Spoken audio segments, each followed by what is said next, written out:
Alhamdulillah. So yun po, punong-puno tayo ng pagkain. Ngayon ay isa sa pinakamasarap na pagkain ng ating ikangay karunungan ay tatawagin natin ang pinaka-guest speaker natin. Brothers and sisters, pakinggan nyo ako mabuti.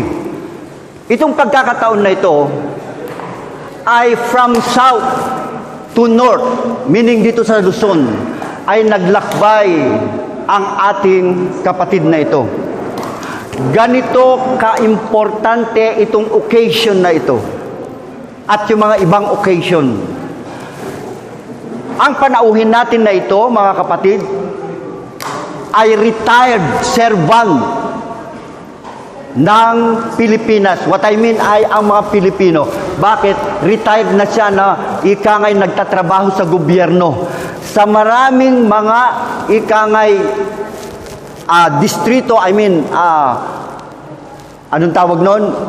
Part o kaya departamento ng gobyerno na supposed to be ay wag na siyang magtrabaho dahil tapos na siya.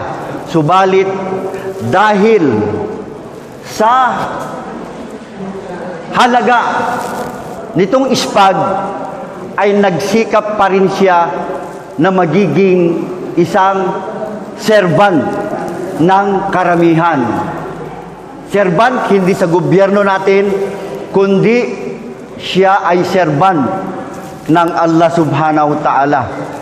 Ang kapatid natin, na siya ang National President of ISPAG, walang iba kundi si Engineer Yusuf Macabada. Bigyan po natin ng takbir. Welcome, sir.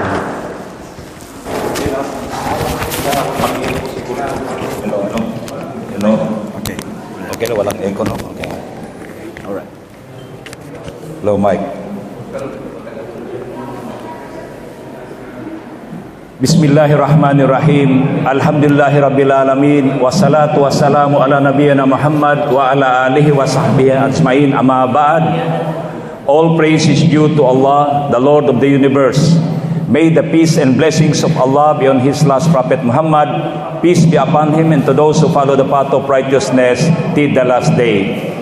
Brothers and sisters, Muslims and Christians, allow me to greet you with the universal greetings of all the prophets, from Prophet Adam, Noah, Abraham, Moses, David, Solomon, Jesus, and Muhammad, with their universal greetings. Shalom Alaikum in Hebrew, which is the language of Moses. Salama or Shalom Alaikum in Aramaic, which is the language of Jesus. And Assalamu Alaikum in Arabic, which is the language of Muhammad, which means peace be upon you all. Sumainyo nawa ang kapayapaan.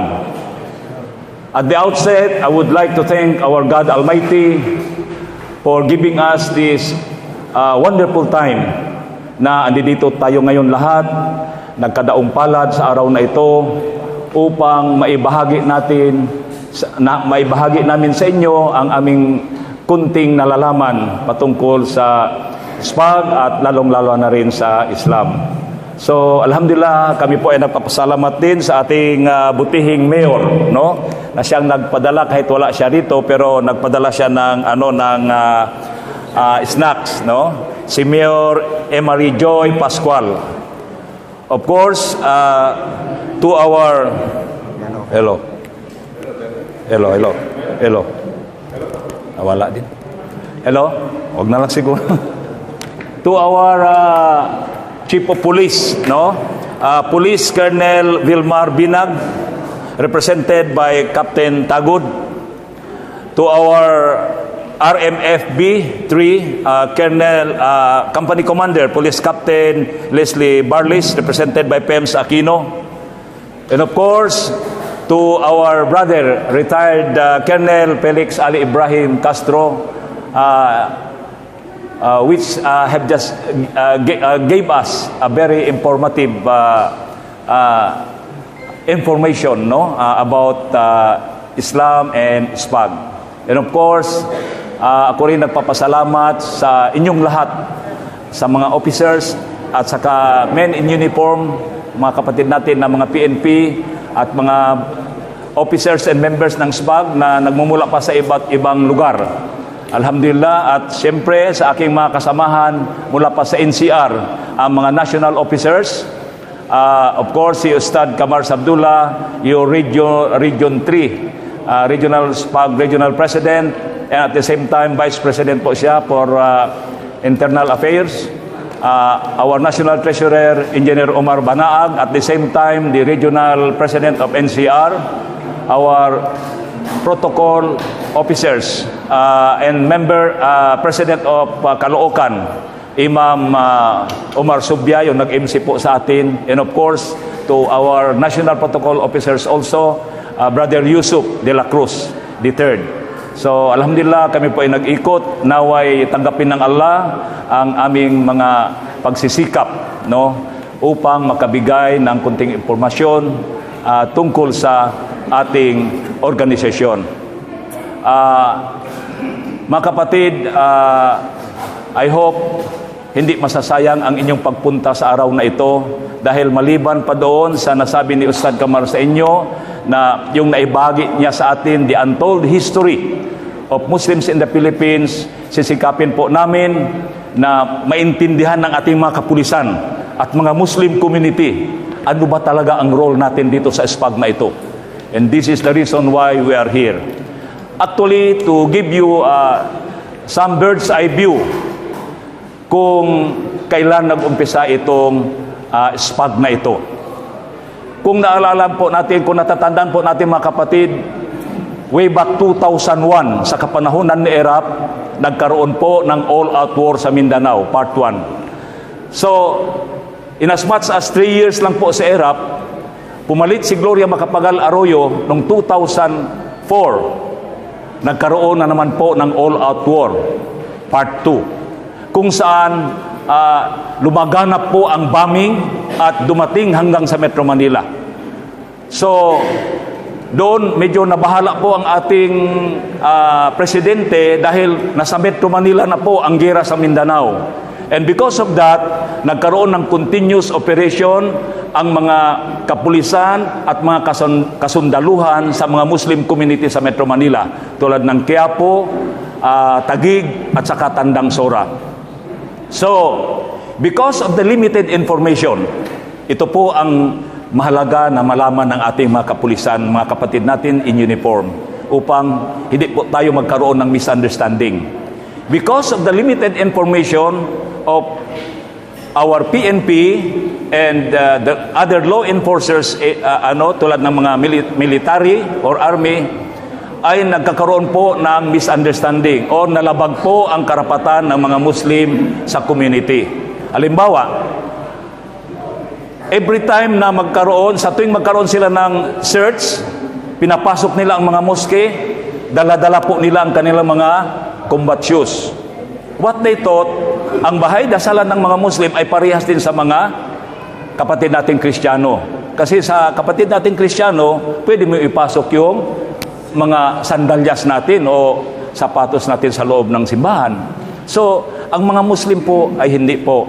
Dahil ang mga Muslim, actually, the religion of Islam, hindi naman po yan bago eh.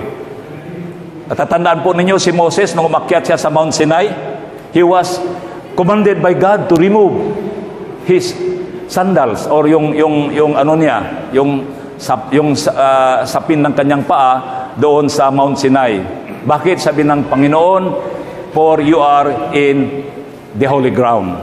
So ang mga Muslim po, ganun po kami, ang bahay dasalan po, we consider this as house of God and a holy place. So kaya tinatanggal po namin at dahil dito kami nagpapatira pa sa aming moske. So kung nirerespeto po natin ang bahay ng ating kaibigan, sa tuwing umaakyat po tayo, iniiwan natin, how much more to the house of God? So ganyan po. Second, sa tuwing nagkakaroon po ng mga search sa mga kabahayan, diretso po sila, pinapasok nila yung mga rooms, no, mga kwarto ng mga bahay, especially sa mga Quiapo, ganun. So nagsisigawan yung mga kababaihan ng mga Muslim dahil sa Muslim po, mayroong parte sa katawan ng mga babae, tinatawag naming aura, na hindi pwede makita ng ibang tao. Kahit kamag-anak, kung hindi malapit, bawal po yun. Mula, ang pwede lang yung mukha, kahit buhok, hindi po pwede makita nila. At saka lahat, mga arms and so on. So, tuwing nagsisearch ang ating mga kapatid na mga sundalo, nagsisigawan ang mga Muslim, nagtatakbuhan ganon. So, nagkaroon po ng chaos, misunderstanding, nagreklamo yung mga Muslim community. So, because of that, nagpatawag si Gloria Macapagal Arroyo ng meeting doon sa Malacanang noong August 6, composed of Muslim community leaders sa Metro Manila, the high-ranking Muslim officers of Camp Crame, sina General Iqbala, si Colonel Salim, and Di Balik Islam, headed by Ruben Padilla. Hindi pa po siya senado noon, kalalabas lang po ni Ruben Padilla sa kulungan, sa Bilibid. Why? President Gloria Macapagal Arroyo invited Ruben Padilla dahil inaanak po niya at alam po niya ang mga Balik Islam ay pwedeng maging tulay sa mga Muslim at Kristiyano kasi they were Christians before. So pwedeng magpapaliwanag po yun. So to cut the story short, sa kanilang pagtitipon doon nabuo. They came up with letter of instruction 1004. Batas po ito kung saan create po nila ang Salam Police Center sa Camp Crame. That was the birth of Salam Police Center, composed of Muslim policemen, both officers and PNCO. So, what is the purpose? Sa anong dahilan nilikha nila itong SPC sa Crame? First, the number one purpose of SPC in order to bridge understanding between Muslim community and the PNP, and as well as to our Christian brothers and other brothers in uniform, including the Army. Yun po ang purpose nila, to bridge understanding. Para maiwasan po ang misunderstanding, kailangan magkaroon po ng pagkakaunawaan. Every time magkaroon sila ng operation, di na ako narinig ba niyo sa clear? Malakas naman boses ko siguro.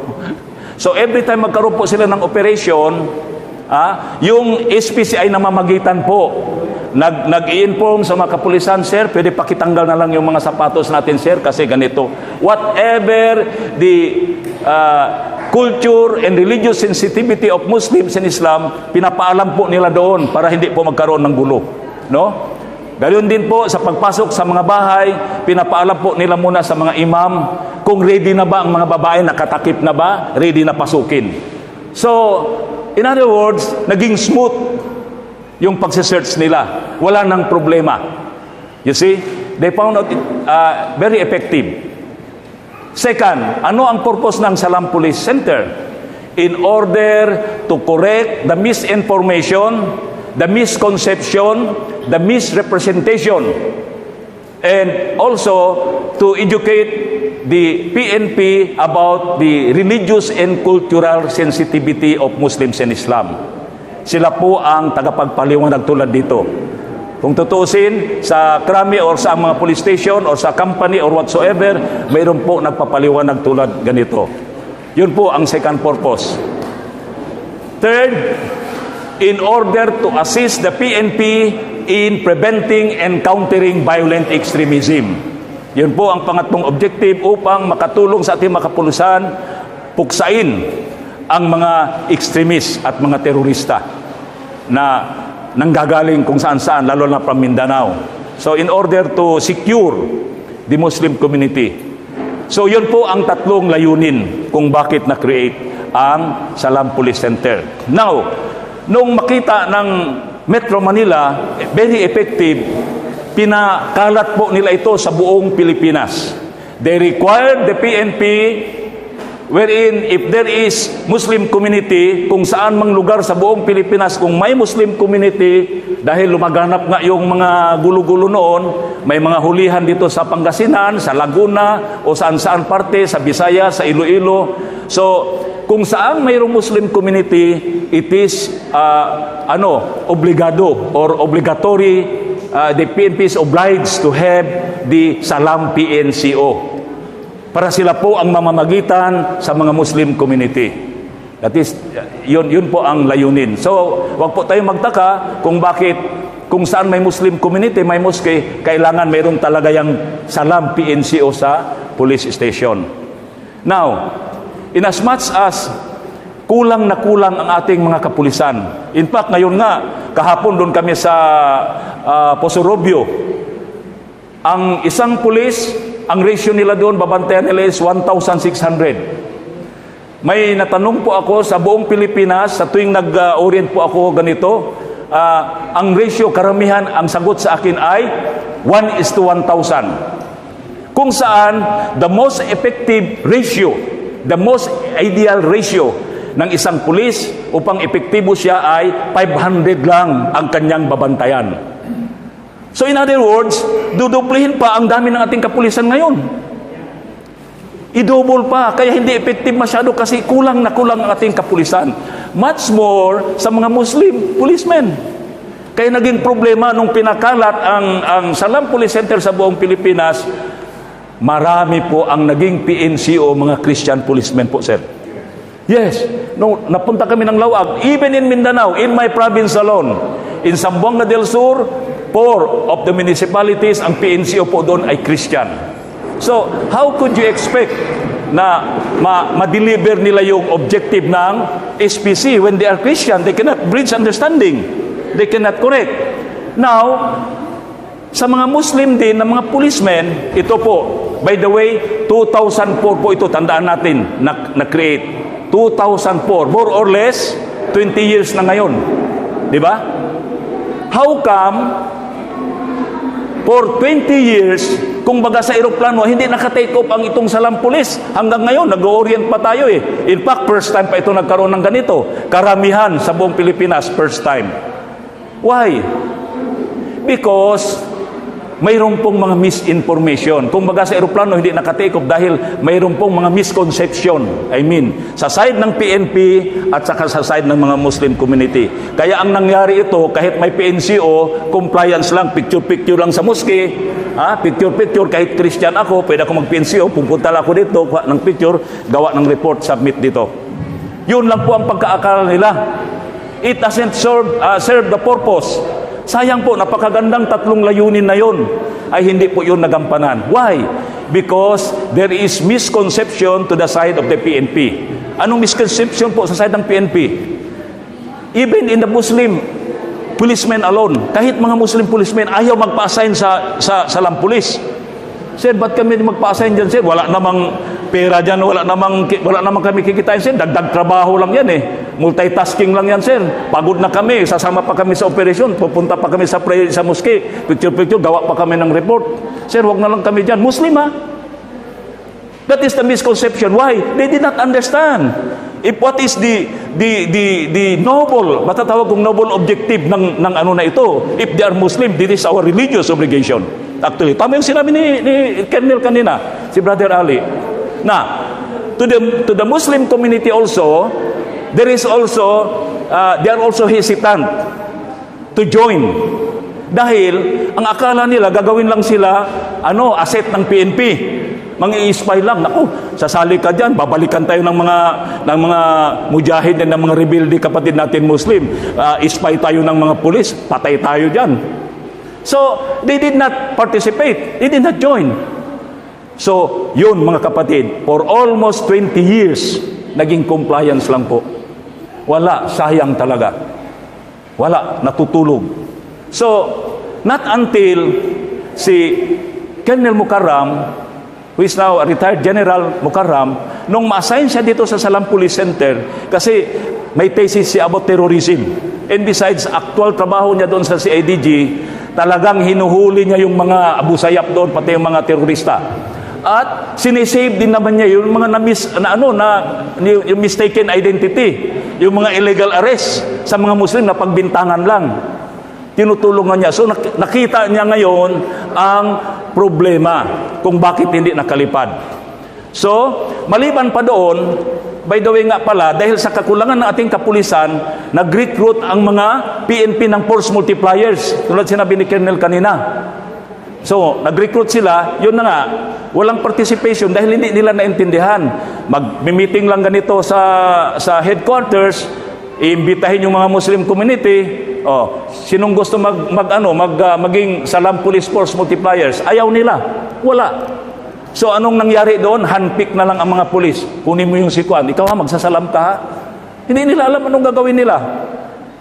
So, ang naging Salam Police Force multipliers noon ay yung mga palaboy, yung mga tambay doon na gusto magpulis-pulisan. Akala nila may uniform na pulis, okay na sila. Nagpupulis-pulisan na sila. Uniform dito, uniform doon.